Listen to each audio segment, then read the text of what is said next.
Oh, well. It's just how it is. Just keep your pen straight and we'll be good. You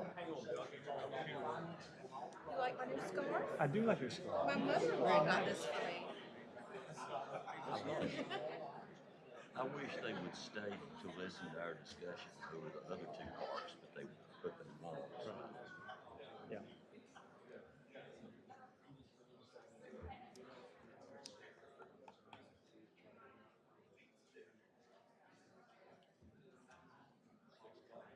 Okay. All right, welcome everyone to our October council meeting. We will start off with the coming to order and the Pledge of Allegiance and a moment of silent prayer.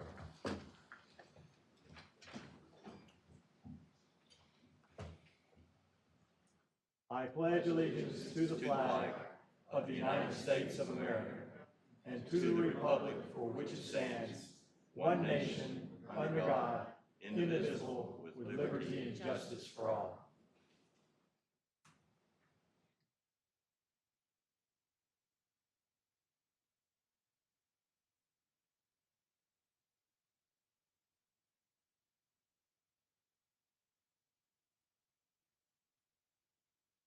Thank you.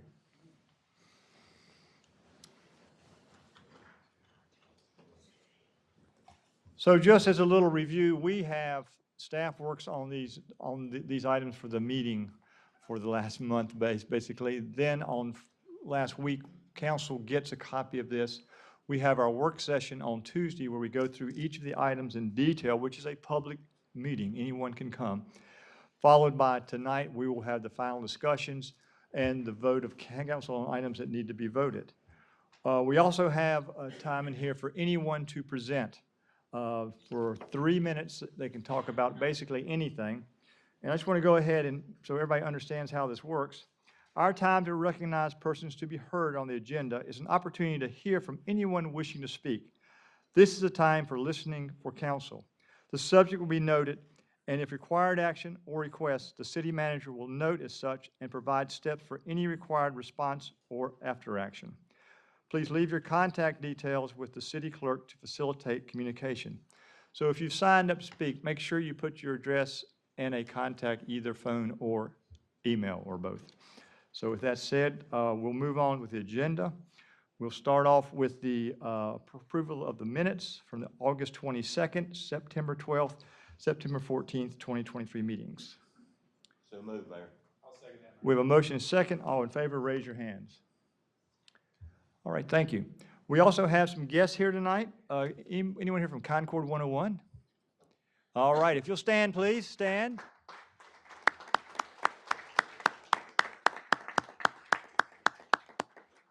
Thank you all for being here. Do we have any scouts here tonight?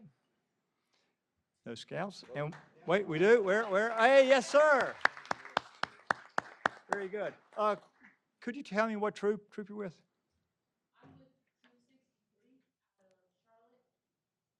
Well, very good. Glad to have you here. And also, we have a very special guest, Steve Morris, the chair of the county commissioner. Steve, could you stand, please? Thank you. Thank you. All right. Under presentations, we have none. Youth council. Oh, youth council. Youth council. We have youth council. Yes. And if we could, I want you stay standing, starting over here on the right. Can you tell me what school you're at, and your name, your school, and your grade?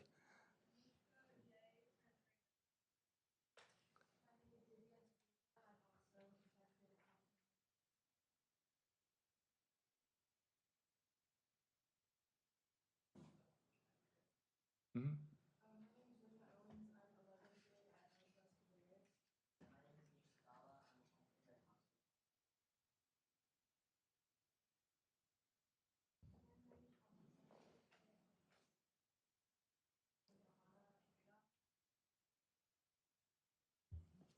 All right. Once again, thank you very much.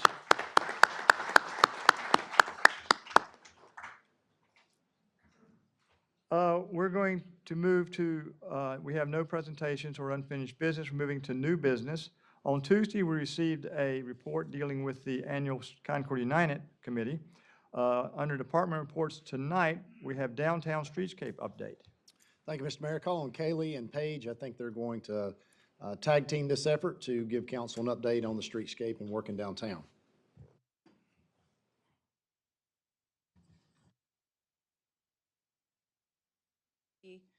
Gonna give you guys landscape for the month. So starting as always with our construction update, pretty exciting. As of this week, we will have completed all the sewer, water, and storm infrastructure within the current work zone for the project. So tonight, they will actually be working on the final water line work within the Corbin Avenue intersection from about 9 p.m. till 1 a.m. They'll be doing that work, and they'll have traffic control measures in place. Luckily, it doesn't affect the Union Street businesses with a water shutoff or anything like that tonight. And starting next week, we'll see them demoing more of the existing road as well as the curb lines so that they can kind of start getting ready to do the new grading, the new curb line installation, and that base layer of asphalt that we've talked about before. They'll also do installation of fiber and electric conduits. And looking even further ahead, they'll continue with infrastructure work in the north of the mid-block, working toward Cabarrus, and I'll kind of go over that a little bit more later. So just to show you some aerial images, as we always do, it's a little difficult to see because it's in the shadow. These were taken last Friday, but you can see where they're working on the 15-inch storm drain installation. You might be able to see it on your screens. It's hard up there.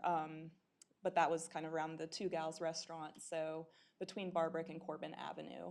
Another thing just to point out with the county's construction on the courthouse, you can see quite a bit of demo there on the roof with the renovation work there.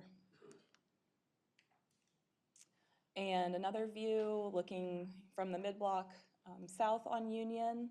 Again, the work at this point was really more south toward Corbin Avenue. Play here. And as always, we end with the aerial so you can kind of see where the Novi projects are. So last month I looked back and they were finishing up framing of the upper levels. Now you can really see the whole form of the roof. They're working on that rooftop restaurant in the front there on Union Street. Oops, sorry. So we got an updated schedule last month, and I just wanted to show it to everyone to kind of see what we're working with. This is the critical path method chart, and you can kind of understand how something changing now can influence everything moving forward. But we've divided into separate pieces, and those are the maps that I'm going to show you. So a little bit different than what we've been showing before, but with the same end goal of next summer into kind of early fall. So there's no difference here. The blue line represents the current work zone with our fencing. That they completed the stormwater and, as I mentioned before, working on the new curb line grading, asphalt, and that conduit. So what's changed a little bit from what I've shown you before is that previously we were kind of going all the way up to Killarney and then coming back with the streetscape work.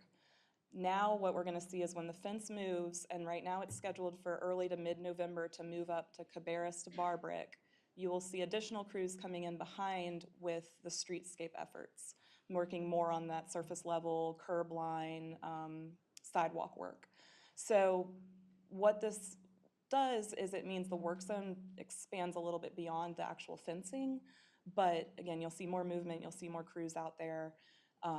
So you'll see that, as I've got up on the slide, concurrent work, and this is through winter 23-24. So in the portion that doesn't have the red shading is where you'll see that infrastructure work, and then throughout the red shading is where the other crews will be working more on the surface level. Before I move on, I do have the road closed here at that fencing. Likely it will be closed to Corbin for some time, just to be able to accommodate the pedestrian flow as well as the sidewalk work and the courthouse renovation work because of their fencing will remain. So just wanted to note that. And then as you see, we anticipate Barbrick Avenue and this portion outside of the fence of Union Street to have that base layer of asphalt completed by the end of November based on the contractor's schedule and of course weather dependent. Moving ahead, another slight change from some of the sequence you've seen before. When they work in Cabarrus Avenue, we are going to have the fencing sort of bookending Cabarrus Avenue. It will remain open to through traffic with traffic control measures in place during the day, but I just wanted to highlight that because of the tie-ins to the infrastructure that's being installed in Cabarrus, you will see some fencing on both sides. And then also you kind of see that red shaded area move up with the roadway and streetscape improvements. And that's through the end of winter. And then we get to the Killarney to Cabarrus Avenue section through spring. And you'll see some overlap with the red shaded area because it's a bit in flux as they move up the road.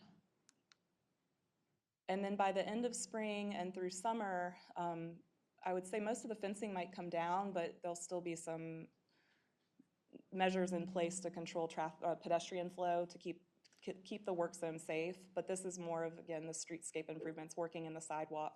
And I've highlighted the section south of Corbin because there's a little bit of work to be done there with the sidewalk replacement. And that goes through summer, and then the rest of the final asphalt layers, road striping, irrigation, finishing touches, as well as landscaping, street trees, and the furnishing go through fall. Most of this, depending on the schedule, could be done in the summer. It's just that landscaping piece that will need to be in the fall. I always show you guys the map. It hasn't changed, but we do anticipate in November that the parking between the mid-block and Cabarrus will be part of the work zone, and so we'll make that update as soon as that happens. And then one new thing that I did mention a little bit last month is the idea for a walk downtown Concord. This really isn't dependent on the streetscape, but the idea is how can we encourage people to continue coming downtown. So we currently already have a downtown greenway loop, as you know, it's 4 miles, and you can see that in the green. And we're looking at adding 3 urban trails, simply using existing sidewalk that we already have. So we've played with some names that are kind of centered around Concord and downtown, using the Red Hill Urban Trail, the Golden Nugget Urban Trail, and then the Village Urban Trail that actually ties into the Village Greenway by Clearwater. And you can see those circles talking about kind of a 5, 10, or 15-minute walk as the crow flies, and what all that encompasses that's around downtown. So the idea will be to have signs like these spread throughout the walkways, encouraging people, showing them how, this is based on a campaign called Walk Your City, and their whole tagline was, "It's not too far." So talking about how far you are, or really how close you are to all the different amenities in downtown. And then if you actually go to the QR codes, it'll take you to a Google map that we've mapped out already, and it already has kind of the pinpoints around of where those signs will be located, as well as the trail for anyone who might be wanting to use it to come downtown. Again, the focus is to center around downtown, but we can certainly expand upon this idea. Right now we have 28 signs designed, and then hopefully in the next few weeks we'll see those printed and actually installed in downtown. And with that, I will pass it over to Paige. Kaylee, before Yeah. Paige comes, one quick question. That concurrent work that's happening, is that something new as to speed this up, or was that always part of the plan to be doing that concurrent work? Because it seems like we're a little accelerated in some things, right? Yeah, it's not to speed it up. We're still having the target that we originally had of the summer, and then, into fall, but it is to kind of meet that schedule and just to kind of to get more crews out. And to see some places completed, because originally you would have just seen the infrastructure work and we would have just left behind what it looks like now. But this way we'll really start finishing it up and you'll start seeing the project kind of completed sooner. Yeah, I mean, we start trying to clean it up. It won't be done. We won't have the landscaping in place and some of those aspects, but I think people will start really seeing the vision of the wide sidewalks as well as the brick pavers and some of the other accents. Lighting, I think I mentioned that, lighting will kind of come at the end just because we want to protect, we don't want anything to get damaged during the construction, so. You're welcome. Anything else? Thank you, Kaylee. And continuing on the theme of bringing people downtown together, Kaylee just mentioned the walking tours, bringing people back down. We did just wrap up the International Festival, which I know many of you were at the end of September. It was a great turnout. We pivoted based on the circumstances that we have today, and everyone really enjoyed it. So we're going to continue in that theme moving forward. We are going to continue into the holidays like we typically do here in Concord. We will start out, we will update this information. We get this information in front of our merchants a number of ways, but we do have our monthly merchant meeting this upcoming Monday, October 16th. This month will be in person, so any of the merchants, property owners can come and we talk about these events that are happening, how they can get involved, how it might affect their business, those sorts of things. But rolling into the fall, we will bring back Candy Crawl. No sense in not having these fun, festive activities. We will pivot that a little bit, and instead of asking everyone to walk down the sidewalks into all of the businesses like we normally do, because of that fencing, it just creates a little bit of tight space that we want to make sure safety is a top priority. So we will create an event area in the open space, and we'll have the businesses come out and they'll be giving out candy. Kids will be dressed up. This is an earlier event. It's 3 to 5 or until the candy's gone. And so kids can still go on and trick or treat in their neighborhoods afterwards, but the businesses are getting excited for that event, that tradition. Rolling right off of that, we basically roll into tree lighting and Christmas parade. So we look forward to having everyone down. The tree lighting will be very similar to what it was last year with the layout. Parks and Rec has been working on that really diligently and making sure that everything is buttoned up. So we'll have the tree in Rotary Square. All of the city vehicles will be decorated and lining Church Street. And actually this year you will be able to vote on your favorites for those. So it's going to be a great event. And then following that, the next day, Christmas parade led by the 5K, or the Santa Scramble. Scramble. That's it. The Santa Scramble, leading the parade. So that will continue all the way down Church Street. There are maps that have been put together that are on the city website if anyone's looking for more information on what that looks like this year. And we'll look forward to being back on Union Street next year. We've been working with a number of merchants on Small Business Saturday. Something else that we want to really drive people into downtown. So several of the merchants are getting together and putting some plans together for some pop-up markets to accent the retail that we already have in downtown on the north end of Union and the south end of Union, putting together some balloon displays, things like that, and we're actually providing a trolley that will help us connect to some of the other active areas of Concord. So the trolley will help bring people down here. They can park in downtown. We have plenty of parking. They can hop on the trolley. They can go to Southern Strain where there'll be a holiday market, Gibson Mill where there will be a holiday market, and our holiday market in downtown, and also our restaurants and retailers that are down there. So connecting those thoroughfares to really drive people throughout all of Concord and all that we have.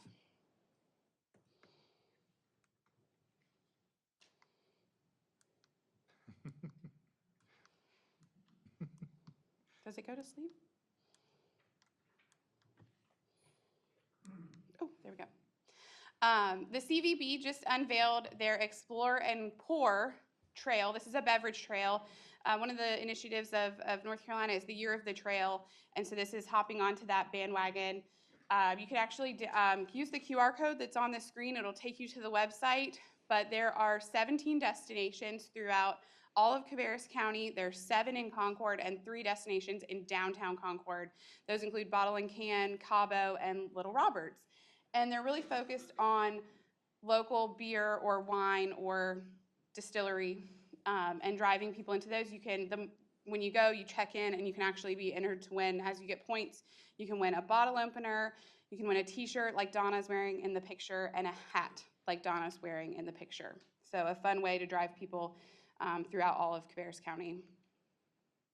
And we mentioned previously that we are working with Destination by Design on a branding survey. That survey was open for 2 weeks. We had 536 participants, and Destination by Design is going through that information, and we will meet with them and talk with them about that information shortly. Questions? Okay, thank you. Any question from council? Thank you for all you're doing to keep us moving forward.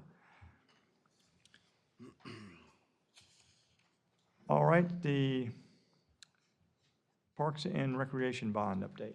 Thank you, Mr. Mayor. I'll call on Jessica, our Finance Director, and Sheila, our Interim Parks and Recreation Director, to come up and give council an update on our bonds for Parks and Recreation, excuse me. Good evening, Mayor, members of council, Mr. Payne, Ms. Kolchinsky. So I'm just going to start with a little bit of kind of a financial overview for the bonds as a whole. before Sheila jumps in. So this is just a reminder, kind of the result of the bond sale. This bonded, the settlement date was in September, so we do have these proceeds now. The bond was very competitive, and we did have a premium that adds to the funds available for the projects as well. And then just real quickly, this is what the debt service looks like. So you can see we've been using 5% as our estimates throughout. And so with the exception of those last 4 payments, that's what our coupon is. The last 4 are at 4%. So it came in right at our projections. And so I know Sheila handed out this spreadsheet for all of you. And so this is just kind of a quick snapshot of that. And so I just wanted to kind of walk through the spreadsheet just real quickly at a high level. But what the spreadsheet is showing is what was in the original estimates that you were given and how it was funded. And these estimates are from when the decision was made to move forward with these projects in early 2022. So that's that first set of 4 columns is the early 2022 estimates. And then the next 4 columns are based on current estimates and how those are being funded. So hopefully that kind of helps to see what changes in funding and just overall cost. And then on the screen is just a summary of those numbers that matches that little summary at the very bottom of the spreadsheet to kind of show the projects that are being prioritized out of this first sale that we just completed, and then the second sale that will happen a little bit further down the road as we get some of these projects moving for that 18 million. So you can see that with the premium, instead of just 42 million available for the projects, there's 44.4 million available out of the first sale, and then the 18 million that will be available out of that second sale. And so currently, right now, when you look at all the projects as a whole, they are trending about 3.2, just under 3.3 over. But I do want to mention that the over the total bond proceeds available. And so, but I did want to mention this doesn't factor in any potential premium on the second bond, which we may have. And it also does not factor in any investment earnings from the proceeds that we will be earning. So both of those things will go towards the project cost as well and will help with that, in addition to savings that we will find as we go through these projects as well.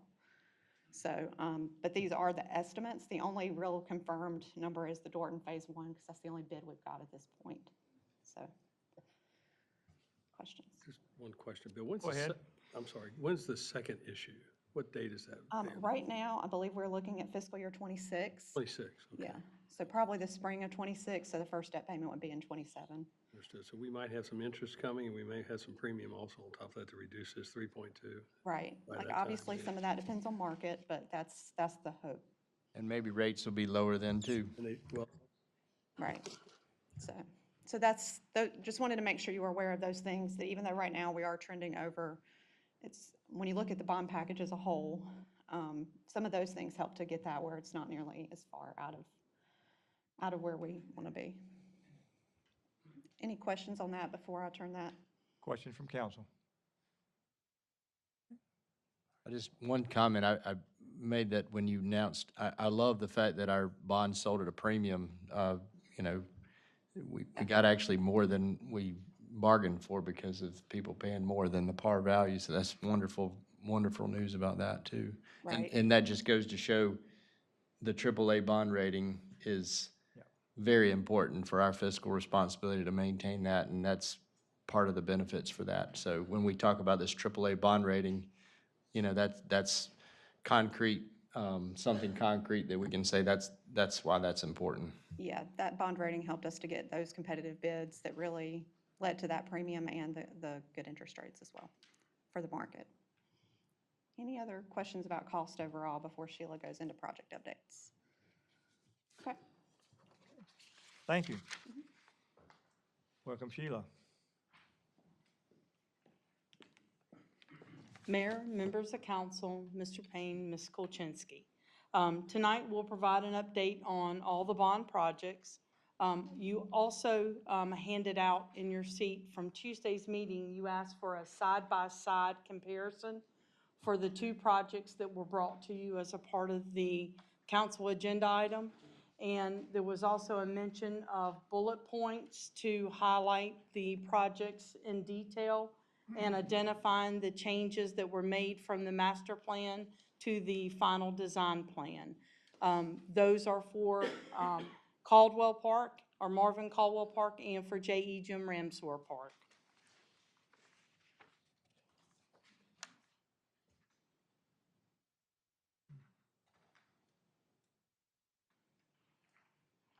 First park we will talk about is Dorton Park.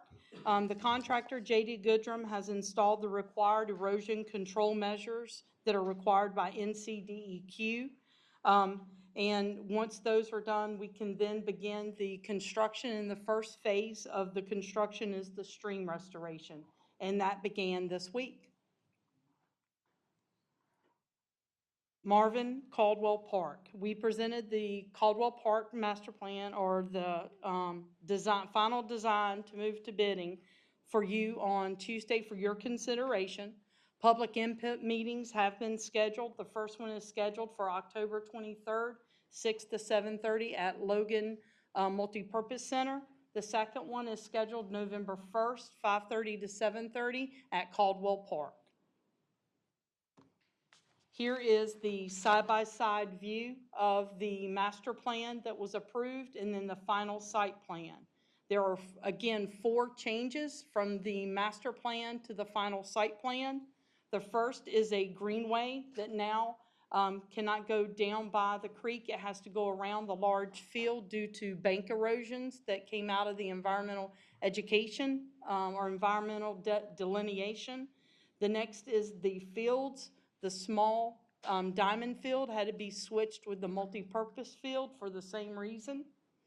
And then the vehicle drive up near the Daniel Farr building, due to topography, tree save, and spacing, that is now emergency and pedestrian only instead of a vehicle through. And then the last is the parking lots that will be located, future trailhead parking lots off of Melrose and Lincoln. Those were not in the original plan, and those will be added, but only as bid alternates, depending on where the bidding comes back, if it can be within the budget that we've established. J.E. Jim Ramsor Park, again, we presented this for your consideration on Tuesday. Public meeting has not been scheduled yet, but we are working for a date in November. We are currently working with the Athletic Association to make sure there's no conflicts, and we can partner with them to get the citizens there to have a meeting about seeing what is coming their way soon. STV continues to work with our consultant Wolpert on the final designs of the entrance at Cox Mill as a part of this project, and traffic improvements that we're required to do as a part of the project.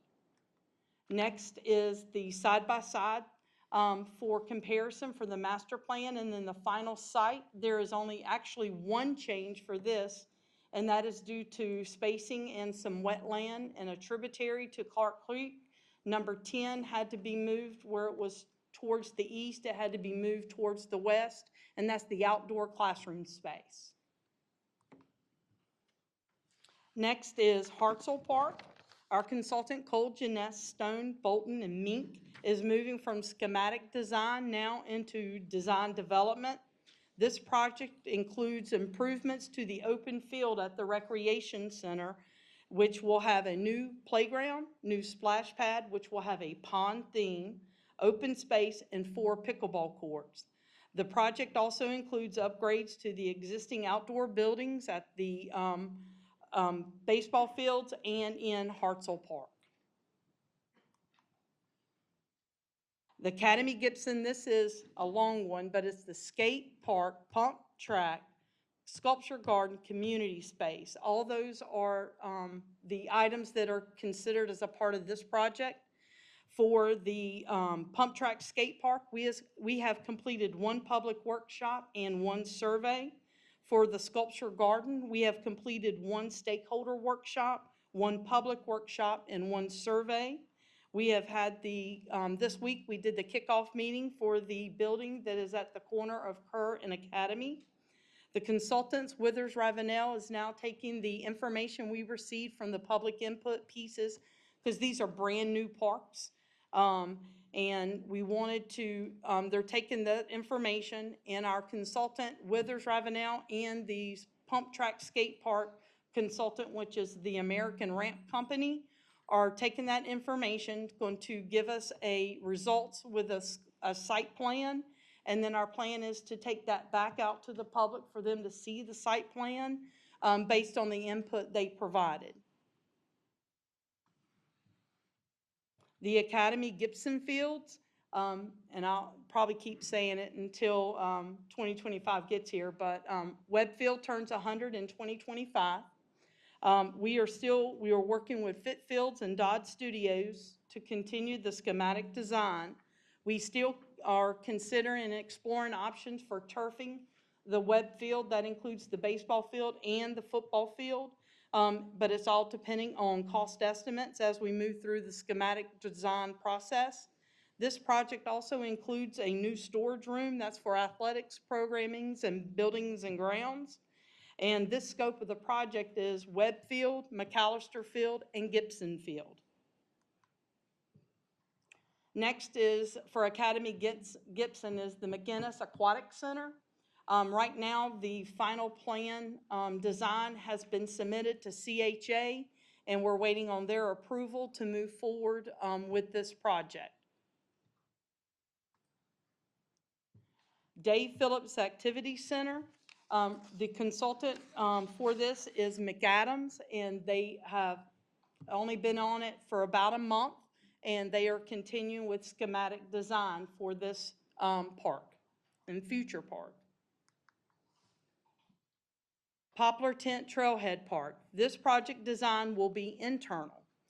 We have completed the wetland delineation. We are working with placement of the amenities based on that report. We have also scheduled a meeting with the Cricket Group that will be scheduled on October 20th. And during this meeting, we plan on discussing opportunities with this group and including cricket cages that will be located at this property. Other properties we have not started yet. First will be Wilson Street. This also will be an internal design, and we are hoping to plan to begin this in FY '26 or '27. Next is the Academy Gibson Recreation Center. We plan in FY '26 or '27 to select a consultant for this project. And then we will move forward with schematic design based on the completed feasibility study that we completed for the Academy Recreation Center. And last is the WW Flow Park. The firm McAdams has been selected as the consultant for this. We will not begin the schematic design until FY '26. We are waiting. They are also the consultant who is helping with the Dave Phillips Activity Center. And when they begin ending that project, then we will be able to begin the WW Flow project. And I'll be glad to answer any questions. Bill, I have just one. Yes, go ahead. Sheila, I know we've somewhere along the line discussed this, but as a refresh, if I may, Phase 2 at Dorton, and it looks like it's $1.1 million, give or take a buck or two probably as it goes. What is Phase 2 again, please, to refresh? Phase 2 was the expanded parking lot, Okay, which we're doing as a part of Phase 1. okay. It also included the entrance. Right. We are unsure what NCDOT is going to do with the Poplar Tent widening. So that could impact the maintenance building or our entrance. So some of that money is set aside for that. I believe we will have cost savings in that project because we were able to do some budget, addendums in the first round with J.D. Goodrum, and we're able to move some of the items that were in Phase 2 to Phase 1 that are not impacted by NCDOT and had cost savings. So it's a hedge, basically. A little Yes. bit of a hedge. Yes, sir. Thank you, I appreciate it. You're welcome. Yes, sir, Andy. I had the opportunity today to walk the Epworth United Methodist Church property, which is next to the David Phillips new park. And they said they would love to work with the city's parks to make sure that where they are adjacent to our park, they want to keep it natural. and they would love to have it connected. And so they said at some point, we would like to talk to Parks about how we develop our land that would be consistent with what you're doing with David Phillips. So I'd simply say, do reach out to them. It may be a little bit early. They're trying to figure it out, but there's a real openness to make sure that the adjacent property to David Phillips, it works well with what we're doing. And they said, everything's on the table about that for them. So anyway, Great information. I will. Yes, sir. Other question from council? Mayor? Yes, go ahead. Betty? Betty? I don't have a question, just a comment. Again, thank you and your staff and the consultants for this work and these designs. I think we're doing more here, or more is being done than just the development of land. You are creating opportunities for experiences. You know, each park is different. And, you know, for me as a citizen, you know, I can go from, you know, have a different experience at each park because they're not cookie cut. So thank you for that. You're very welcome. Thank you. Right? Second that, Betty, and as you know, Sheila, Parks and Rec's always been my favorite thing about being on city council and all the good things that parks provide, the lifestyle. I do want to reiterate what I talked about a little bit Tuesday night, and I think I'm holding my breath about some of these quotes that are going to come back from these guys, and I want to emphasize the fact that I would rather maybe withhold some amenities from some things. That maybe some big decisions might have to happen when we actually do get real numbers back, because for us to ask for the bond referendum and promise all of these parks, and then for the potential for us to run out of money before we get to some of them, is something we can't do. So I think a lot of people up here are in agreement with that. I'd rather, you know, pare back on some things within some parks, because we can always build some of those amenities later if we need to. But I'd rather touch all the places rather than running out of money and then not being able to get to those parks. So I just wanted to say that. The second thing I wanted to ask is the American Ramp Company. Is that the same company that does that Velatrex down in Gastonia? Are they the same? Do you know if that's the same? I would have to research on Yeah. that. I'm not for sure. They are very well known for their combinations, because this is a combination. Because it's not just a pump track and it's not just a skate park. The But they're going to be features- separate, but But in one you got to location. be able to transition from one to the other, because they're right there together. And they had very good references on that piece. So Okay. they were one of the ones that our vendor or our consultant, Withers Ravenel, selected for this, for that purpose. Okay, and I'm really excited about that. That's a good activity for children who maybe don't want to do the stick and ball thing. I mean, you know, that's one of I'm very excited about providing that amenity. And then you mentioned the Wilson Street Park is going to be an internal design. Do I recall, I mean, I know I do recall this, but didn't we have a consultant, were they just giving us a conceptual design with the ferry thing, or? They provided a master plan, and based on staff, we feel like we can execute that master plan All right, with that's good. plantings to That's cost provide savings. cost savings. Yes, I sir. love that. Okay, good. I just didn't know if we were ditching the whole ferry thing No, altogether. sir. Okay, all right. We have some very creative staff. Okay, good. And then one other little tidbit I wanted to share with you. We were talking about Webb Field. Didn't know if many people knew this, but that's how the Spiders got their name, because they played on Webb Field back in the day. So, you know, I guess Dr. Webb, the field's named after him. So the football team who played on the Webb Field became the Spiders. So Dr. thought that- Webb was the first school superintendent in Concord. got it. So that's an interesting tidbit I thought I'd throw out there. Throw out Yeah. Bill? Yes, go ahead, JC. Sheila, we've got a lot of stuff right before council. I have a question about Gordon's estimates and budgets, but it's too detailed. Could you give me 5 minutes after the meeting as soon as it's over? Yes, sir, I'll be glad to. Any more questions? All right. Thank you. Thank you very much. All right, we're moving on to recognition of persons requesting to be heard. I have a list here. I have 5 individuals. If you would come forward, state your name and your address, starting with Ben Spencer. You have 3 minutes. Welcome. Good evening. Ben Spencer, 6123 Village Drive Northwest, Concord. Good afternoon. Before beginning, I want to take a moment to thank you for serving on the City Council. Elected officials consistently face the unenviable task of weighing the public interest against those of a diverse array of stakeholders. As someone who believes strongly in the importance of good government, I'm grateful to elected officials who consistently strive to find that important balance. Like a majority of voters in Cabarrus County, I voted in favor of the bond referendum intended to improve and expand upon the park system. I assumed at the time that the city and the Parks Department would proceed in a manner that was respectful of the Afton Village neighborhood when renovations went forward at Dorton Park. Instead, to my frustration and the frustration of my neighbors, we have watched with amazement as the city and the Parks Department have settled upon rushed and short-sighted decisions that are clearly not in the best interest of any of the stakeholders. I know that at this point, every city council member has heard from multiple members of the Afton Village community who have spoken out against building a public restroom directly in front of the houses on York Street.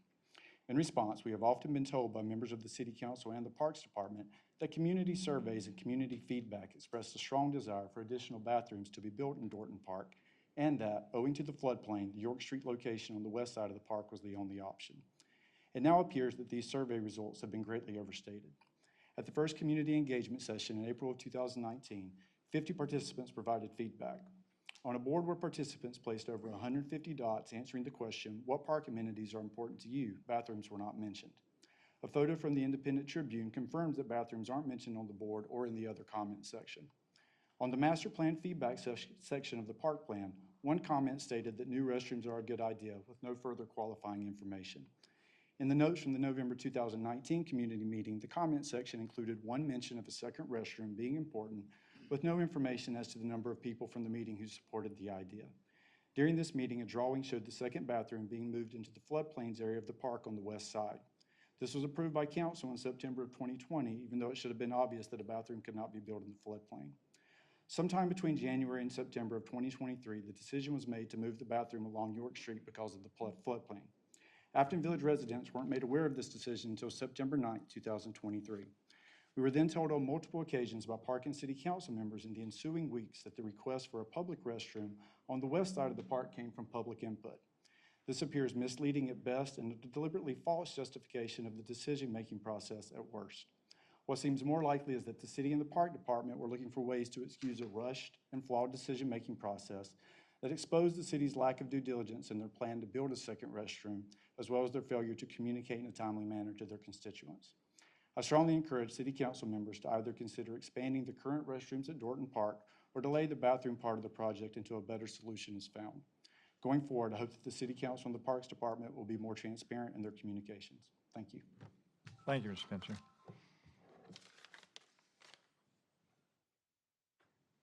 Karina Trustrin Eve? Close. Am I close? Yeah. Welcome. Good evening, Council. Thank you, Mayor.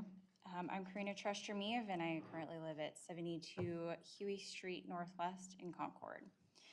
So I'm one of the neighbors that Ben spoke about, who both lives in the Afton Village neighborhood and who voted for the park bonds.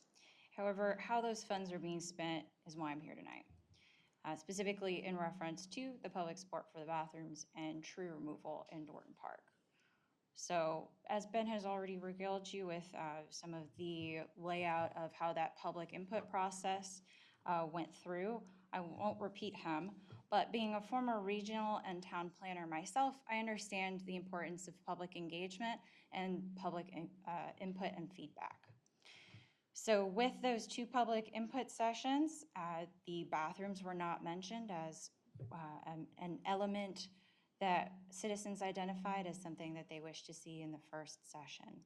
The second session, obviously it was, the additional bathrooms were mentioned, but they were very low on the list. We understand that there was a note posted online with the proposed changes, indicating amenity locations were subject to change.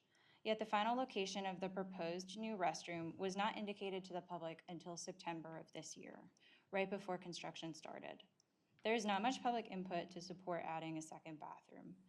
Ms. Lowry also indicates thus through the second community meeting Attendees could complete comment sheets, which did include what they liked about the master plan, and extra restrooms received 1 vote. Public input on the survey taken by local park users and its results did not indicate bathrooms or a new disc golf course as a high, let alone overall priority for respondents.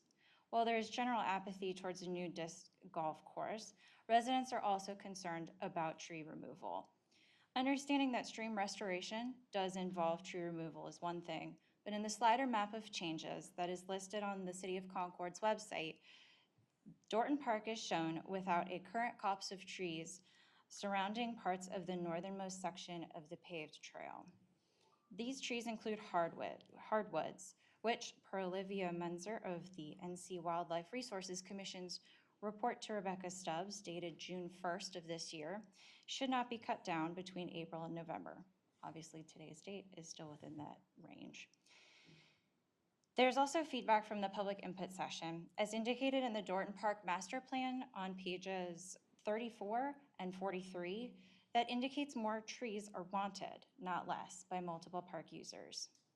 These changes were not stated on the Dorton Park webpage of the Concord Bonds link on the city's website until after the closure of the park on September 25th.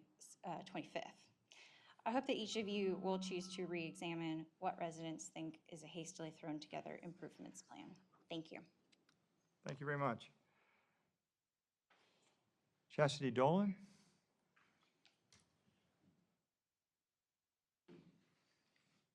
Welcome. Thank you. Ladies and gentlemen of the City Council, my name is Chastity Dolan, and I reside at 5648 York Street in the Afton Village community.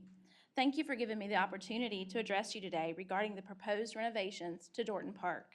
I would like to speak specifically about the concerns many of us have around the suggested field renovations and the introduction of the recreational sports leagues, which will in turn cause a potential increase in traffic into our adjoining neighborhood.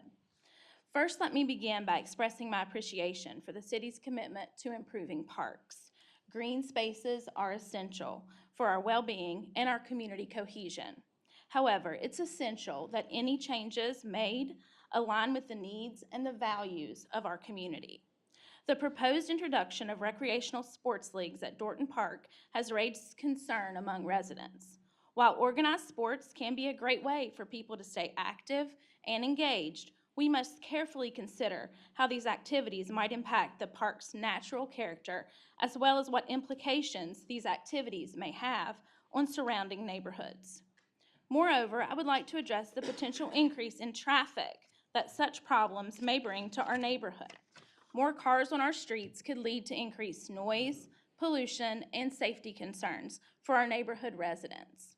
This is a significant cause for concern.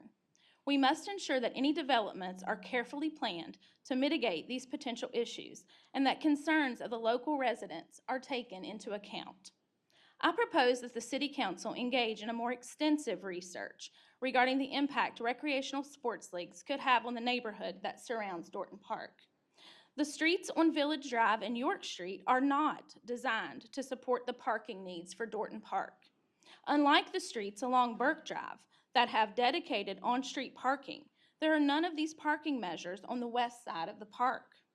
In addition, I urge you to have dialogue with the community, taking their views into consideration before moving forward with any major renovations that include the recreational programming of Dorton Park. It is vital that we strike a balance between the desire to enhance recreation options and the preservation of the park's natural charm. In conclusion, the renovations to our park are an exciting opportunity to enhance our community's quality of life, but it's imperative that we proceed with thoughtfulness and consideration for Dorton Park's existing character and for the concerns of our neighbors. Let's ensure that any changes we make align with the best interest of our total community. Thank you for your attention and your commitment to serving our city. Thank you. Jason Dolan?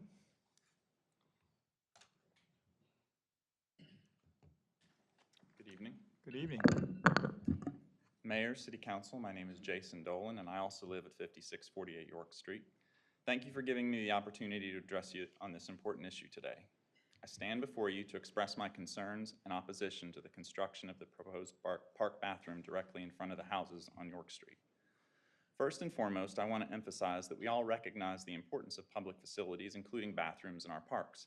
However, the proposed location raises significant concerns, especially for those of us who live in the adjacent neighborhood. Placing a park bathroom directly in front of our homes would have several negative consequences. Safety. Public bathrooms can sometimes attract undesirable activities, posing potential safety issues for our neighborhood. Increased foot traffic in front of our homes could lead to disturbances and potential crime, which we want to avoid. Quality of life. Our neighborhood is a place where families have chosen to live and raise their children. The presence of a park bathroom directly in front of our homes would create an uncomfortable environment for residents. Negative aesthetics. Park bathrooms, even well-maintained bathrooms, are not typically known for their aesthetic appeal. Placing one directly in front of our homes would detract from the character of our neighborhood. The building can be designed and constructed to be a certain style, but it is still a bathroom, and that won't change no matter how much money is spent on it. Privacy and property values. Our homes are our most significant investments, and having a public bathroom right in front of our homes would undoubtedly affect our privacy. It's not just a matter of convenience, it's a matter of maintaining the value of our properties. Alternatives. I would like to suggest an alternative that should be considered. Expand the existing bathroom building on Poplar Tent Road. I understand this would involve additional design costs, but would result in an overall savings, as the new utility connections alone cost $65,250 according to the accepted bid. Let me repeat that. The new utility connections alone cost $65,254. That doesn't even include the actual building and the proposed grading around the building in order to raise it out of the floodplain. The most frugal option is to expand the restrooms along Poplar Tent Road.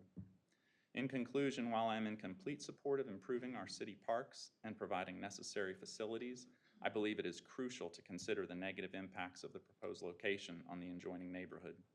I respectfully request that the City Council reconsider the proposed bathroom and explore an expansion to the existing bathroom if more bathrooms are even needed at Dorton Park. We hope you'll take our concerns into account and make a revision to the current plan and eliminate the bathrooms on the west side of the park. Thank you. Thank you. Lauren Faust.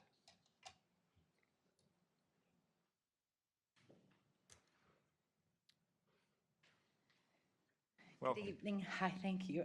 My name is Lauren Faust. I live at 6176 Village Drive. I am a native Concordian and also a resident of Afton Village. I have appreciated the opportunity to speak with many of you over the past few weeks. I want to thank you all for listening to my concerns and the concerns of my neighbors regarding the planned renovations in Dorton Park.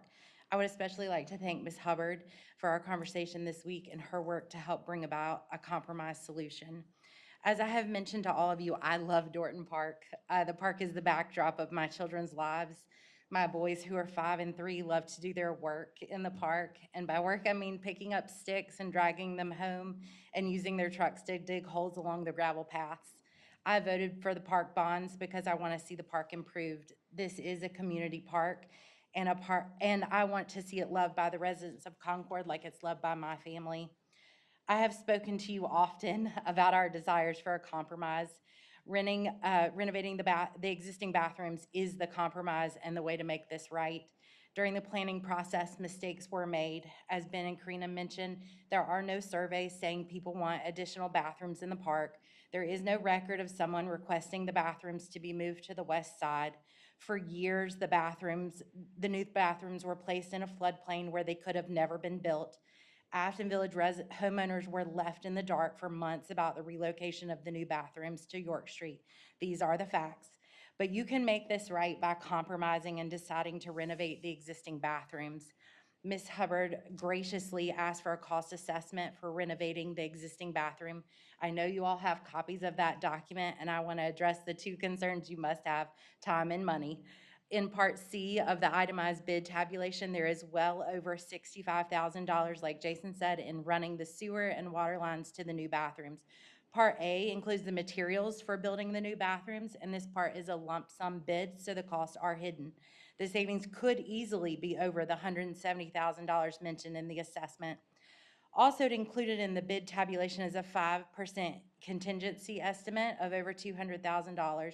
So there is money in the estimate to cover additional costs without having to find the money somewhere else. The second issue is time. I want to suggest that if you go ahead and decide to change course now and renovate the existing bathrooms, you can shorten that 5-month timeline. You can continue with other park improvements while you redesign the existing bathroom. Mrs. Lowry shared with my husband and I at the first information session in September that originally the park renovation was scheduled to take 18 months, but that the contractor moved up the timeline to 12 months. Timelines are always flexible, and even if the park is closed for an additional 5 months, it will still open before the original 18-month timeline. I have learned over the last few weeks that governing is messy.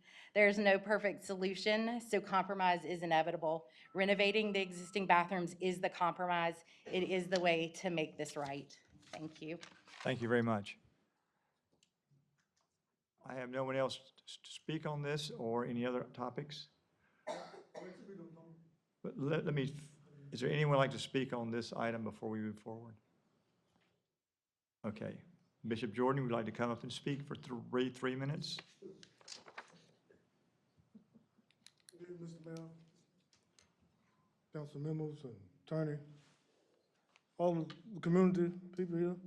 I greet you in Jesus' name. I thank you for the work you're doing in the local community. I apologize, Mr. Derrick, got a little bit of rough on him, but they did cut that 2 limbs over my rental light, which is, it's a city. And I hope you do all citizens the same way. You know, when you got something, it's yours, it's not ours. And remember that. And your supervisor, they have a very important job. They got a truck, a car, whatever. I'd like to see them, maybe they can drive it home, you know, in the near future. You know, gas is going down a little bit, you know. I think that's very important because sometimes you have emergency, you know. And another thing I want to discuss is I got a house on Klein Street, got one on 134 where I live in. And both of them, power bill went up. One of them went up to $500 and the other one was $263. So you got some crooks who doing bad work. You either need to remove them, talk to them or whatever, you know, and just because a person don't like it, ain't got the right, you know, to raise your water meter up and stuff. People can make mistakes, but I don't think that's no mistake there. But anyway, I want to appeal it, you know, because I ain't paying for something I didn't use, you know. And as y'all doing Caldwell Park, the director of the park, can't think of her name, but she's doing a good job. I think say be completed within 2 years, how the weather is going in all the parks. Thank you for the improvement. Thank you for improvement for our community. We thank you for all you do for us. And God bless. Thank you. All right, oh. Can you state your name, come forward? You have 3 minutes. Right there, state your name and your address. My name is Kimberly Delaney, formerly of 3263 Carlisle Drive Northwest here in Concord. I say formerly because I recently had to move, and that's why I wanted to address council today. So, Mayor, Council, as many of you know, I've talked about the tiny home ordinance several times. So I've been working with the city. So I'm the founder of Tiny House Big Movement. We're based here in Concord. So we've been working for the past probably year and a half. I'm really looking forward to this amendment passing because I don't want other families like me who have kids here. Our schools are fantastic. You know, we've been voted best small towns, but that comes with a price. Less rooftops, more price points that our citizens can no longer afford. So as we have people moving in, we're also moving out. So the goal of Tiny House Big Movement is to bring affordable housing, to bring housing options to our residents. So we've been watching this movement, this amendment grow, and we're looking forward to that, whether it's houses on foundation, homes on wheels. We're really looking forward to being able to encompass all of our families, whether that's those 55 plus, those that are new graduates, single families. We can accommodate any size family I know that sounds hard to believe with our homes, but we found builders that can accommodate a family up to 5. So we're looking to really expand the education on tiny homes. We're looking forward to creating nice developments here, starting right here in our backyard, because this is where our business is located, and just plug and play throughout the county, throughout Kannapolis, and throughout the metro. So I'm really looking forward to and hoping that this ordinance passes today. Again, Kim Delaney, Tiny House Big Movement. Thank you. Thank you, Ms. Delaney. All right, last call. Anyone else like to speak? All right. Thank you all for being here as part of this. We'll continue now with our public hearings. Item 1, is there a motion to go into, open the public hearing for item number 1, consider adopting an ordinance annexing 11.13 acres. So moved, Mayor. Second? Second. All right, all in favor, raise your hand. Thank you very much. Thank you, Mr. Mayor. So Autumn did go over this item with council on Tuesday evening, did provide the staff report. She is here tonight and can go through that report as council wishes. What's council's desire on this?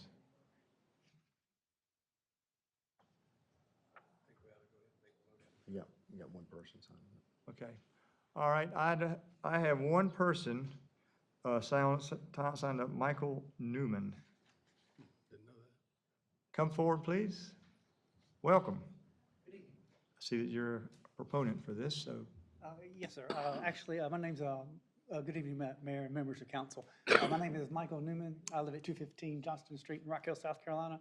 I'm actually not a proponent per se or against it either. You're I'm just a civil speaking about engineer. it. You're I am a speaking civil about it. engineer working with the owner and the applicant. So I just went ahead and signed up just in case y'all had any questions or anything, I could address them. I just wanted to go ahead and sign up so I could be on the record. Okay. And it did come up Tuesday night. What is the sewer connection? Are you septic tank, or are you gonna connect to our sewer? We're going to connect to y'all sewer. His is such a small flow with his just control building and his bathroom that the flow is less than Less than the 600. requirement for the sewer allocation. That's what we want to hear. Too good. Good, two good answers. Any other questions? All right. Thank you very much. Thank you. Anyone else would like to speak about this item?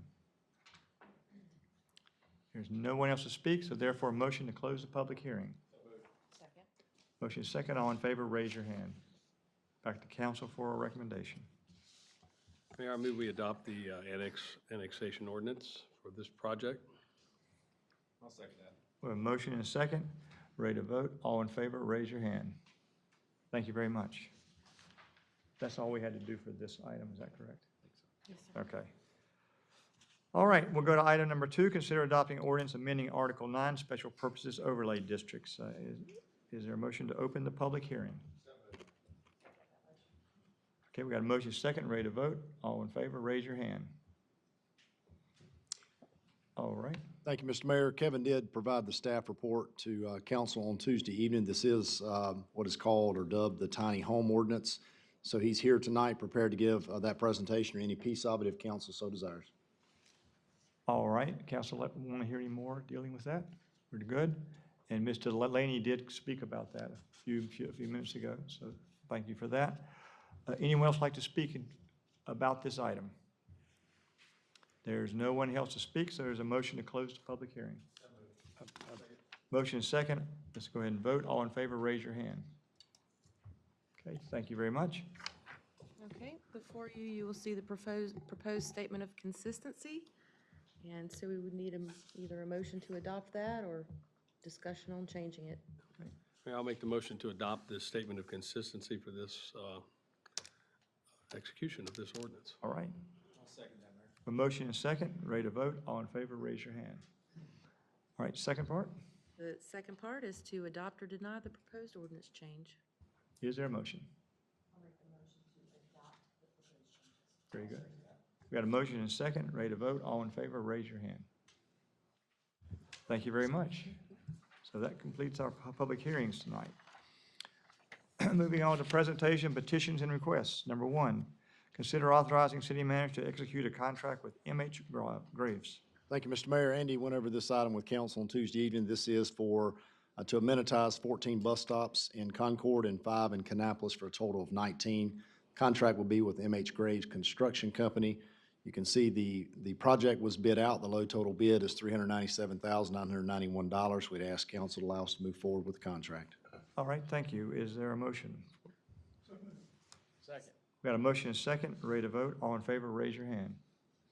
Thank you very much. Item number 2, consider awarding a bid and authorize city manager to execute a contract with Broadlinks. Thank you, Mr. Mayor. Bethany went over this item on Tuesday evening. This is a contract proposal with Broadlinks Telecom Incorporated for labor services for the city's fiber network system in a contract amount not to exceed $400,000. We'd ask that council allow us to move forward. All right, need a recommendation from council. Is there a motion? We got a motion and a second, ready to vote. All in favor, raise your hand. Thank you. Item number 3, consider authorizing city manager and staff to move forward with the bidding process for renovations in Marvin Caldwell Park. Thank you, Mr. Mayor. This item was went over from staff's perspective, gave the staff report, and the motion and second vote was taken by council to move this item to the November council meeting for a final decision. All right? So we've already covered that, correct? Yes, sir. Right. So item number 4, just to be clear, it is going to be on next month's meeting. 4, consider authorizing city manager and staff to approve a final design of J.E. Ramsewer Park. Thank you, Mr. Mayor. George did provide the detailed staff report to the final design of the J.E. Jam Ramsewer Park on Tuesday evening as part of the general obligation bond. So tonight before you is to consider approving the final design to allow staff to move forward with the consultant to bid the project. All right. Mayor, I move that we authorize city staff to move forward with the bidding process on this. Okay. Second. We have a motion and a second. Ready to vote. All in favor, raise your hand. Thank you. Mayor, may I? Yes, go ahead. I've been in touch with the family, and they're very pleased, very excited about this, Ramseur family. I've been trying to keep them up to date to it, so this is going to be a great thing, and they just said keep them up to date, and thank you so much. Very good. Thank you. Item number 5, consider authorizing city manager to negotiate and execute a contract with Ground Thunder Construction. Thank you, Mr. Mayor. This is a proposed contract with the company Ground Thunder Construction Incorporated. This would construct 4 pickleball courts at Les Myers Park. The motion would also to approve the attached budget amendment for the overage of the project as delineated in your narrative, in your agenda packet. All right, thank you. Is there a motion? Motion to approve, Mayor. Second. Got a motion and a second. Any Ready to- discussion? Go ahead. Yeah. You have discussion? Well, is this something that we originally budgeted? I mean, I know this isn't part of the bond package, but I just don't remember this being in the capital improvement. I love pickleball courts. I know it's all the rage right now, but I'm thinking from a Parks and Rec standpoint, if we're going over budget on some things, I don't know what do y'all think about like saving this until we see what comes back on these bids? I mean, that's $340,000 out the door. Anybody, I mean, Myers Park is my old school home park too, and I want to improve that park. I just didn't know if the promises we make from these bond packages is important to me. And I don't know what y'all think about it. My thoughts are, and Lloyd, please weigh in, is that this project is not connected to the bond project. That is correct. It's separate. That is correct. Yes, ma'am. Yep, it is. However, if we run out of money on the bond project, then the money's gonna have to come from somewhere. So I just am trying to look for ways in the parks budget that we can pay for some of these things that we're seeing that are projected to be overruns. And again, I just want to have a discussion about this. Yeah, and the comment I'll make is, referring to the budget amendment that's included in the agenda packet, the future projects, we're pulling money from 2 different items to pay for this overage. So we budgeted 160. The amended amount for the project is 340, so that's the $180,000 overage on the project. So part of that, $114,000 of that is from future projects. And what that is, as we do projects in any given year, if we save $5,000 or $10,000 or $12,000, we don't necessarily return that to the general fund. We put it in future projects for things just like this right here. So when we run over, we can pull from those future project funds. It's already set aside, been budgeted, so it's not an impact to the city budget in any way. And then the other one is the McEachern Hospital Greenway phase. We had some cost savings there, so that's the other $67,000 that we would pull. So again, not saying we should or shouldn't, just clarification on the budget amendment for Yeah, council. it's still money. One other thing, where are we getting these estimates? Because how long ago, that's over 100% difference in the cost. I mean, that's the worst estimate I've ever heard of. I mean, who's making these estimates? Rick, are you here? Can you come up if you would and address this? I mean, there's a combination of estimators that we use as well as internal staff, and we do benchmark projects, so. Probably shouldn't use this one again. This estimate was made prior to the pandemic. And this project, when we finalized the design of the project, we did our own estimate, and we came up with approximately $320,000. So at that point, we decided to put the project on hold, but then we received numerous calls from citizens requesting pickleball courts. And that's when we decided to move forward with the project. So, and we proceeded to bid the project, and the bids came in at $340,000. Yep.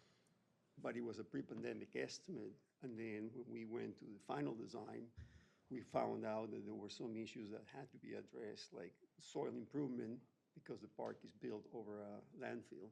Yeah. And also the retaining wall that I mentioned last Tuesday, that is costing us nearly $60,000. Rick, when was this project started and put on the books to do? Was this back in 2019, 2000? So it's been, so this isn't new, this is just finally getting to the point that we're ready to go. So these escalations in costs have really been since 19, is that what I'm hearing? Yeah. We have saved money since 19 to pay for it? I think in some of the future projects, I don't have the detailed breakdown of how much we have in future projects, but I would say some of the projects that we have completed since then, we've had cost savings on, and we've put in that line item. That is a line item. It is a fund that we have set aside, so it's not a line item in our budget per se, because it's additional money that we can use as needed with council approval. Gotcha. Let me, Andy has a question first. I just want to say, I'm very comfortable with us approving this evening. I do not think we need to delay this. Okay, Brian? Yeah, I just wanted to have a discussion about this, but I think what I'm trying to understand is when we plan something and put it in a budget, I don't know, how long ago was the pandemic? I don't even remember. 4 years ago? Did we not adjust that with, I mean, I just think that there should be a way maybe I'm just not understanding. It blows my mind that something comes in over 100%, double, and we need to adjust for that if projects take 4 or 5 years to come to fruition, then our projections need to project as such. And so I just wonder, when we talk about the contingency in the bond, well, that's 20%. Oh, is that enough? Yeah, that's plenty. Well, no, it's not. Or maybe it is. I hope the bids come in right, but I'll just say. I'm just saying, if we're budgeting 190 and it's, I just want to make sure that we're budgeting enough in the future. That's all I'm saying. So whoever we're paying to do this it needs to budget better. I will agree with you most times, but between 19 and after the pandemic, it's a different world. And if we weren't showing that every year, the difference, Are there other estimates we need to redo That's a good- pre-pandemic? I mean, That's- just a point. That's your point. Yes. Well, yeah, I mean, Yeah. yeah. Well, this one is an odd time frame, I would think. I mean, we haven't had projects sitting around for 4 years, have we? Well, no, I mean, Have we? that's certainly not the norm. And again, as Rick stated, this was a project that we had put in the budget, in the capital improvement plan, and then we halted the project. Our estimates were higher than this. So we said, we're not gonna do the project right now, the pandemic, we were all sitting on hold. And then when we came out, we did not update it in the CIP, which is where it should have been, to Brian's point. We should have updated at that point. We did not. We moved forward and said, well, let's see what the bids are. And now we know what they are. So they're actually close to what we had estimated back then. We just did not budget for that, thinking that the project at that time was not going to move forward. But to your point as well, every year we're going into our capital improvement plan and we're updating those numbers. The engineering department and other departments are taking a look at that. As a matter of fact, we're in that process now of updating those numbers. We know that if it was $1 million last year, it may be 1.1 next year, or 1.2, or whatever the case may be. So as you look at the city CIP plan over a period of time, you will see projects that maybe are scheduled for 2026. 2 years ago, they were one amount. Last year, they were another amount. Next year, there'll be another amount because we're constantly trying to adjust those every year. And so to say this one perhaps slipped through the cracks, I don't know if that's the correct way to put it or not. But yeah, we probably should have adjusted that amount. But fortunately, again, to my point, I suppose, not yours, Brian, is that we do have other monies that I'm not coming to you saying, hey, I need to pull out the general fund unallocated monies to do this project. And we have had a lot of folks asking about pickleball in the downtown area and across the city, and this is one way we thought we could satisfy, that Well, request. and Go ahead, JC. Mr. King, I understand all your comments. I'm good with proceeding with this. On the other side of it, the parks, I really think we're dealing with estimates right now. And, you know, we've got $30 million worth of parks we're fixing to put out for bid. When we get those numbers in, then we're gonna know whether we have a problem or not. Right now, I think any worry is just a little bit premature. Problem may be bigger. So when we get these next two, Caldwell and Ram Sewer, we're well over halfway through the bond. If we have a problem, then it's gonna be time to step back and look at the whole thing organically and try to figure out where we're going. That's my opinion. But I'm good with this one, and I understand where we are, and it is concerning when we're this far over budget. yeah, and I'm okay with it too, especially in the name of pickleball and all the people that love pickleball. I mean, I think that, you know, I would be shot if I didn't vote for pickleball courts, but, and they are what they are. I just am concerned about the way we budget. That's it. I love the project. I think that people love pickleball. So in that breath, I will make a motion that we do approve this. I think we already have the motion. Oh, do we? I'll second that then. Well, We've already got that seconded too. it. All right, sorry. But thank you for the discussion. Okay, well, I'll third it. Third it, you third it. All right, ready to vote? All in favor, raise your hand. Thank you very much. Good discussion, guys. All right, we're moving to the, let's see, it's number 6, consider authorizing city manager to negotiate and execute a contract with Ground Thunder. Thank you, Mr. Mayor. Sue did go over this item on Tuesday for council as well. This is a proposed contract with Ground Thunder Construction Incorporated as the low bid for an equipment shed and restroom located down at the Brown Center. So the total bid is $1,163,000. $1,163,018.87. And I will note, based on the previous discussion, this is below our estimate for this project. So we picked one back up here. So I ask council to move forward with this. Some of that fund money. There you go. This might be inappropriate, but I'll go ahead and say, when you look at the bid sheet, Ground Thunder just got us the money back from, as the low bid. I mean, they couple $100,000 low, so we lost it on the last one. We just made it back up. So that's why I'm saying let's get bids in. Okay, so is there a motion? Move to approve. Second. We got a motion and a second, ready to vote. All in favor, raise your hand. Thank you very much. Number 7, consider authorizing city manager with HDR Engineering and Construction Administration, Project Management, and Material Testing. Thank you, Mr. Mayor. This is a proposed contract amendment with HDR Engineering, who is overseeing the project work for the GAC facility and basin repairs at Hillgrove Water Treatment Plant. You can see the 22-month to substantial completion, 24 months to final completion. The project total will be $1,872,910. Okay, thank you. Is there a motion? So moved, Mayor. We got a motion and a second. Thank you very much. I guess go ahead and vote. All in favor, raise your hand. Thank you. Number 8, consider authorizing contract amendment for Garver. Thank you, Mr. Mayor. A similar contract amendment with Garver, a different company for the other water treatment plant at Cottle Creek. This one is an estimated duration of 7 months. The total project's $153,413.24. All right, is there a motion? I'll second that. Got a motion and a second, ready to vote. All in favor, raise your hand. Okay, thank you very much. Item 9, consider reservation of biannual true-up sewer allocation. Thank you, Mr. Mayor. Per council's discussion over the past few months, an amendment was made to the sewer allocation policy to set aside the biannual true-up so that we don't run into an issue like we did last year and come into a negative where we had to give sewer allocation back to Wasac. So this year's biannual is, as you can see in your agenda notes, is 167,761 gallons a day. So the request to council is to, in accordance with your policy, to set that aside until wait until the next true up to see if we need to equal those numbers out before distributing that out to the community. All right. Motion to approve, Mayor. I'll second that. We got a motion and second, ready to vote. All in favor, raise your hand. Thank you very much. In case you're following, there's an item 10 now. We moved item N up from the consent agenda. It's dealing with Article 5.1. We had our discussion on it the other night, dealing with political activities in the personnel policies and procedures. Is there a motion to approve that? Move to approve that. Second. Got a motion second, ready to vote. All in favor, raise your hand. Thank you. All right, consent agenda. Is there a motion to approve the consent agenda? Motion approved, Mayor. I'll second that, Mayor. Got a motion second, ready to vote. All in favor, raise your hand. Thank you very much. Moving on to items not on the agenda, we have the TAC Transportation Advisory Committee. No meeting. Did not meet. Did not meet, all right. Sorry, I wasn't away. MTC, I don't know if, yes, you are here, Andy. Good, come on forward, Andy.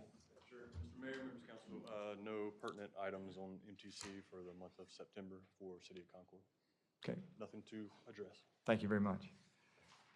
Central Iowa Regional Council, The celebration for Central Iowa was last night in Camp North End. It was their 55th birthday. I stood in for Andy as his alternate, and they had nice dinner. One of the things that I did learn a lot about all the things that they did do. They do there, and it was just a good celebration. There was really no business that they had other than just celebrating the 55 years of helping people. So, and Geraldine is the person that's helping us with our mission statement, and she's the CEO of Central Iowa. I did not realize that when she was doing all of our facilitation, but she's the head honcho there. Bigger organization than I thought. So. very good. Thank you. All right, moving on to Andy again, CK Transit, Concord Kannapolis Transit Commission. Transit Commission has not met since last city council meeting, but the next regularly scheduled meeting is October 26th at 8:30 in the morning. Thank you very much. Water and Sewer Authority of Cabarrus County, Wasack. Sure. So we actually met last month at the plant, and we took a very in-depth tour. Jeff put me on the truck with an engineer, so it was fascinating. We had actually the meeting on site there, and it really is, though, I will say, if you want to come out and take a tour, please let us know. It's impressive to see the amount of work that's been done and just the largeness of what's going on out there and what's moving us forward. We did get our first round of the master plan and kind of got a high-level look of what that was going to be like and when that would be delivered. So I'll let Jeff dig into anything additional there that I missed. Well, before you, how do we schedule going out there? What's the right way to do that? Schedule the visit. Just let Jeff or I know. Yeah, Okay. happy to coordinate. Yep. Thank you very much. Okay, go ahead, Jeff. Yeah, so got a good briefing on the master plan and where we stand. I think we'll work with Mr. Payne to figure out a way to digest that information and sort of repackage it. They went pretty well into the weeds, which is probably a little too far. I was starting to get confused myself, so we look forward to getting that and repackaging that for you guys to make sure you understand where we're at. It's very important for us, our whole community, so looking forward to wrapping that up. We have got to complete? No, No, we're still looking this calendar year, so we got a few months left. We expect that it'll be complete. By the 2 weeks after our regular meeting in December? So you're talking about the capacity that we're still waiting on. We still expect that very, very soon. So just really two parallel paths there. Okay. I'll make a statement here.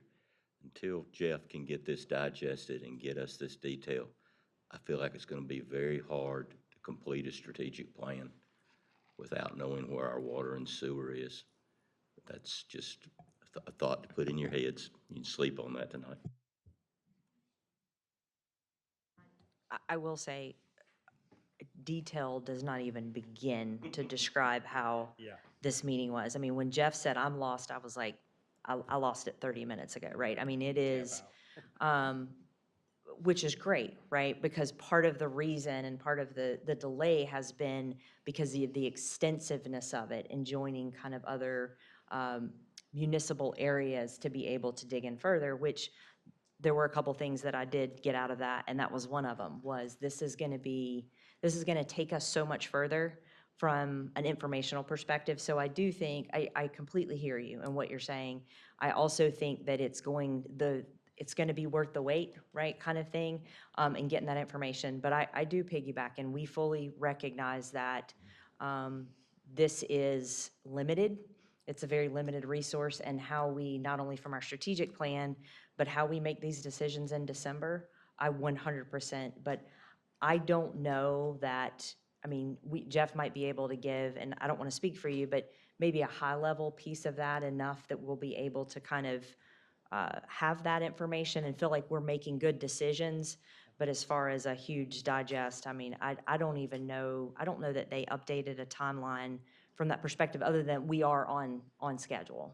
But sure, if that's a goal, to have some preliminary information, just knowing that that report is not finalized, we can certainly begin to pull that together and have you as much organized information to go along with that schedule as well. And to expand on that little quick comment I made, all of our growth and development is going to be predicated on the amount of water and sewer. So it's not just a high level, it's a matter of how much, at what dollar figure, and when can it come across the line? Because just to know a number, if it's 2 years out, that's one thing. If it's 10 years out, that's another thing. So it's going to have to be pretty granular I'm to confident we make can get to that point. decisions. Great. And the water piece will be in there as well. We did have discussions on that too, so. And really, the only other thing I'll add is we were awfully pleased. Senator Newton continues to really show up for Cabarrus County in the state budget approval. Wasac, of course, getting a significant allocation. Those funds will not go towards plant expansion. We're too far into the bond issuance process, but it'll obviously eliminate the need for additional debt service on some very large projects in addition to the expansion. So, How much was that? $69 million. Does the Muddy Creek expand it past what we're doing now, or just pay for that expansion? So the part of that 69 million included 11 million for Muddy Creek. We believe, based on preliminary estimates, that will complete design and an incremental expansion. That plant is at 300,000 gallons today, already has a permit up to 1 million. Under current conditions, it probably is going to take a while to need 1 million gallons down there. So if that plant could be taken to 500 or doubled, that'll provide significant infrastructure for Midland well into the future. Good. Thank you. All right, we build Concord?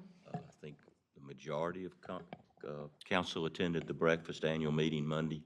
We're still getting a lot of feedback. I know a couple couldn't make it. We've actually been asked by a local church, Central United Methodist, to give kind of the same program on December 3rd.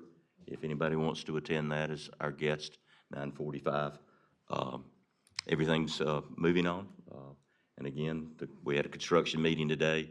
Half the meeting was talking about sewer, so it affects everybody. Okay, thank you.